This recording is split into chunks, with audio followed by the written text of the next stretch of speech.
So, ngayong araw mga kuys is dumating na yung mga equipment na gagamitin ko para sa akin chicken pastil. Nakakatuwa nga mga kuys dahil kumpleto silang lahat at walang nag-mistake. Minsan kasi pag umorder ka sa Shopee, minsan merong maling product, merong sala, merong hindi tama at kung ano-ano pa. Minsan kasi mga kuys pag umorder ka, merong kasing wrong product or kung ano-ano pa. Buti na lang lahat ng in-order ko mga kuys is kumpleto. Kaya ngayon masisimulan ko na ang aking chicken pastil mga kuys. Bali umorder na nga rin pala ako dyan nung pang timbang para sa gagamitin kong chicken pastil. Yung timbangan na yun mga kuys, yun yung gagamitin ko para ma-maintain ko yung kilo ng bawat isang bote. At umorder na nga rin pala ako mga kuys ng sealer. At syempre, hindi mawawala yung jar mga kuys. Bali, sinubukan ko muna nga pala sa maliit na jar mga kuys. Madali naman tayo magpalaki ng bote kung gugustuhin natin mga kuys. Sa ngayon, maliit muna ang gagamitin ko para pag nag-upgrade ako, hindi ako mahirapan. At nagpasukat na nga rin pala ako ng sticker na gagamitin ko sa jar mga kuys. Yung unang subok ko nga ay medyo maliit doon sa jar kaya sinubukan ko ulit yung sukat. Grabe mga kuys, sobrang sakripisyo talaga ginawa ko para matupad ko yung pinapangarap kong product. Sa unang sukat ko ay medyo maliit yung nagawa ko mga kuys. Kaya nag-adjust pa ako dyan. Medyo may kamahalan talaga yung sticker na magagastos ko mga kuys. At buti na lang meron silang more option para hindi masayang yung typewriting na gagamitin ko. At oo mga kuys, nakapili na nga pala ako ng layout na gagamitin ko para sa akin chicken pastil. Naglagay nga pala ako ng mga details about doon para kung gusto nyong bumisit sa akin page, madali nyo silang makikita o mahanap. At nakakataba nga ng puso mga kuys. Dahil merong isang followers na tumawag sa akin mga kuys. Sabi, lagi niya daw kami napapanood. Grabe mga kuys, kahit saan ako magpunta, merong nakakakilala sa akin. Hindi na tuloy ako marunong magalit.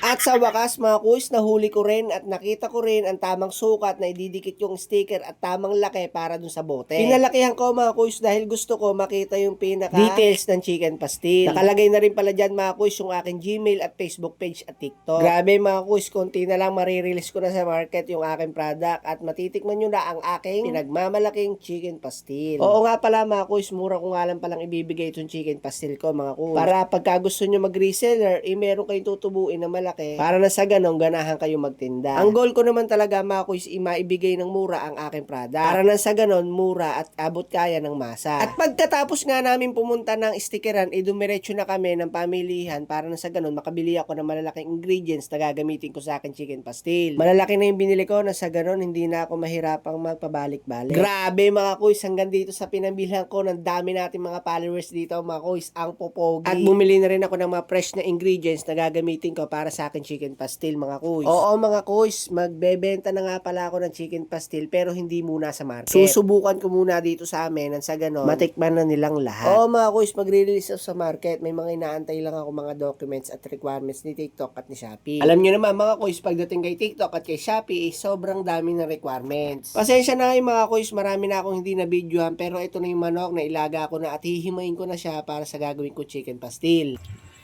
Dapat masaya kayo sa ginagawa nyo. Dapat sa pagluluto masaya kayo. Kasi pag nagluluto kayo at labag sa loob nyo mga kuys, kahit anong gawin mong timpla, yung magiging resulta ng pagluluto mo is baliwala. Magiging mapakla, magiging mapait, hindi masisiyahan yung kakain. Kaya dapat habang nagluluto ka mga kuys, kailangan lang nasa isip mo masaya ka. Yun yung sikreto ng cook. Konti na lang mga kuys, luluto na yun. So mga kuys, time check. Nagsimula ako ng 5 PM, natapos ako ng 10:07. Natapos lang pagluluto mga kuys. Hindi ako natapos pagre-repack. Magre-repack pa kami ni Mrs. So alamin ko kung ilang oras kami matatapos sa pagre-repack. Ay, gano'ng karami yan. Grabe. Ayos lang, pero at least sabi nila, nagdala ako doon ng pan-taste sa niluto kong bigla ang malaki. Sabi niya, mas masarap daw to kumpara doon sa mga niluluto kong pa isa-isang kilo. Hindi ako makapaniwala. Mas nuot daw yung laman. Mas nuot daw yung lasa sa laman. Tapos, baka ako ano lang siya, nagugulat lang siya. Kasi asawa ko, syempre, ayaw lang ako masaktan. And then, pinatikim ko doon sa mga nagiinom sa mga tsuhin ko sa labas. Pinatikim ko sa kanila, goods daw, mas goods. Lalo daw sumarap, lalo daw nagnuot yung lasa dun sa So magre-repack lang kami. Wait lang, babalikan ko kayo. Bali, nagsimula ako ng 5 ng hapon sa pagluluto, and then hanggang pagpapackage, hanggang pag ganito pa lang mga kuys ha. Ganito pa lang ang nagawa ko ha, mula 5 hanggang 12 na, 12:30 na yan. Yan, 12:30 na. Ito pa lang yung nagagawa ko, nakapag-package na ako. So, sa 5 to hanggang 12:30, ang nagawa namin is ganito na. So, paano pa kaya pagka ilalagay pa to ng plastic sealer, at saka kakabitan pa ng sticker. So, siguro abutin ko ng mga 22 hours. O higit pa. Katulong ko si Missy, siya naghuhugas ng pinggan pagkatapos ko magluto or naghuhugas ng kahit anong ginamit ko kasi bawal ako mabasa. Ako na lang nagpapackage mag-isa. So, mga kuys, safety yan. At saka, mga kuys, bigay ko sa inyo ng siksik sa laman. Siksik sa laman yan. Siksik sa laman, mga kuys. Hindi ko lang siya pinaabot ng hanggang takip kasi baka mag-leak. Pero, meron na siyang, meron ko siyang nilagyan ko siya ng ganito. Nilagyan ko siya ng pang seal. Plastic seal. So, siksik sa laman yan, mga kuys. Quality yan. Mura lang yan ibebenta ko sa inyo, mga kuys. So, mga kuys, bukas po ulit. Gagawa po ulit tayo ng chicken pastil para may pang-stock tayo. Bye-bye. God bless po.